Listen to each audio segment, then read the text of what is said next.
Busting the cold barrier, the truth about heat pumps in Canadian winters.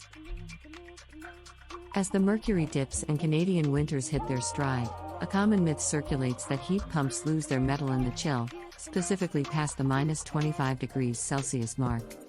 This enduring misconception has left many doubting the efficacy of heat pumps in extreme cold, potentially steering them away from one of the most sustainable heating options available. But what if this widely held belief is based on outdated information? Today, we're setting the record straight and warming up to the facts about modern heat pumps' remarkable resilience against the biting cold.